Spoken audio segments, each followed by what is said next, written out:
Hi everyone. Today we are discussing about one of the important organ in our digestive system, that is the liver. So liver is the largest gland in a human body. Then all glands like a pancreas, pituitary gland, adrenal gland, testis, ovaries, etc. So what is the liver in our body? That is the largest gland. So this gland that is located just below the diaphragm. See here, this is the diaphragm. So where the thoracic cavity that is going to be end. So that is the location of diaphragm. So just below the diaphragm, the trigonal part which that appears in a triangle shape. So that is the liver.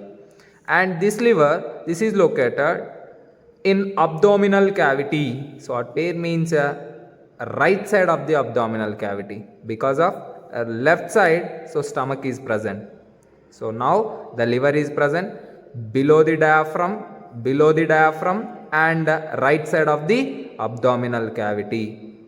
And next thing, so what is the shape of liver? Triagonal in shape, triangle in shape, and it appears in reddish brown in color. So the liver that appears in a reddish brown in color. So if we come to know about weight of the liver, so it has nearly 1.2 to 1.5 kgs weight in adult human being body weight. So the weight of liver is 1.2 to 1.5 kgs weight in adult human being body weight. Now the liver is divided into two lobes. See here, this is one lobe and this is the another lobe. By the combination of two lobes, we are calling the organ as a liver. Now liver is mainly divided into two lobes. This is the right lobe of the liver and this is the left lobe of the liver. Right lobe of the liver, left lobe of the liver. So each lobe of the liver, it consisting several hexagonal hepatic lobules, which are the structural and functional unit of the liver.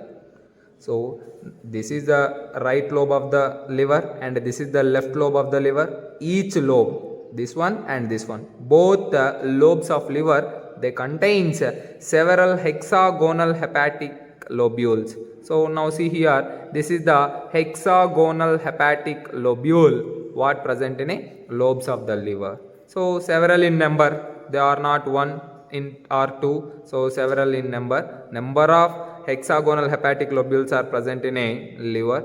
So these are the structural and functional units of the liver, and all these hexagonal hepatic lobules, they covered with each other or they are connected with each other by a connective sheath, that is the Glissen's capsule.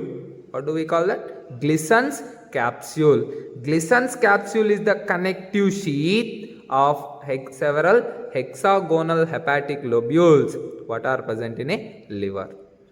And now see, so these hexagonal hepatic, what is the meaning of hexagon? Hexagon is nothing but the shape which it has 6 sides. 1, 2, 3, 4, 5 and 6. So 6 sides are there for this shape. That's why this is the hexagonal hepatic lobe of the liver. It consisting several hepatocytes who makes hepatocells for the secretion of bile pigment. See, one of the important substance secreted by the liver is bile. So this bile juice, it's secreted by the hepatic cells. So the small dot-like structures in a hexagonal hepatic lobule, they are called as a hepatic cells. By the regular arrangement of hepatic cells, hepatic cords are formed. These hepatic cords, they lies around the central vein. See here, this is the central vein. Around the central vein, several hepatic cords are there. This is the hepatic cord, this is the hepatic cord, this is the another, this is the another. So these are all the hepatic cords. Several hepatic cords, they are lies or they are arranged around the central vein in hexagonal hepatic lobule. So mainly these hepatic cords of hepatic cells, they secretes bile juice, and this bile juice that is transmitted to the gallbladder. Come to the diagram here. So the balloon like muscular sac what is present behind the liver and which appears in a green color, that is the gallbladder. It is a muscular sac like structure which helps to store the bile juice and which helps to increase the concentration of bile juice. So hepatic cells, they secretes bile juice into the gallbladder through the hepatic ducts. Hepatic ducts are the carriers of bile juice from hepatic cells to gallbladder.